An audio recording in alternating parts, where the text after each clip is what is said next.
Strawberry جوڑوں کے درد کے مریضوں کے لیے بہت مفید ہے۔ اسٹرابیری کھانے سے کینسر جیسے مہلک بیماری سے بچاؤ ممکن ہوتا ہے۔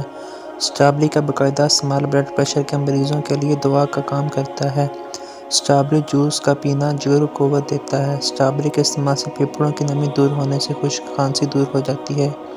غذاؤں میں گوشت کا استعمال کم کرنے سے کینسر کے مجموعی خطرے کو کمی میں لاتا ہے۔ ایک شفاف پلاسٹک کی تھیلی کو پانی سے بھریں اور اس میں 10 سے 15 سکے ڈالیں، پھر اسے وہاں لٹکا دیں۔ جب مکھیاں بہت زیادہ ہوں، دیکھتے دیکھتے کپڑے کیڑے وہاں سے غائب ہو جائیں گے۔ لونگ کو لیموں میں پھنسا کر رکھ دیں۔ لونگ اور لیموں کی مہک کو مکھیاں پسند نہیں کرتی۔ جب یہ دونوں ملتی ہیں تو انہیں وہاں سے بھاگنا ہی پڑتا ہے۔ اگر اپنے گھر میں داخلی دروازے کے قریب لیونڈر کا پودا لگایا جائے تو مکھیوں کے گھر میں آمد کا امکان بہت کم ہو جاتا ہے۔ اس کے پھول کے گھر کے اندر رکھنا بھی مددگار ثابت ہوتا ہے۔ لیمن گراس لیونڈر کی طرح مکھیاں مچھر لیمن گراس کی مہک بھی پسند نہیں کرتے۔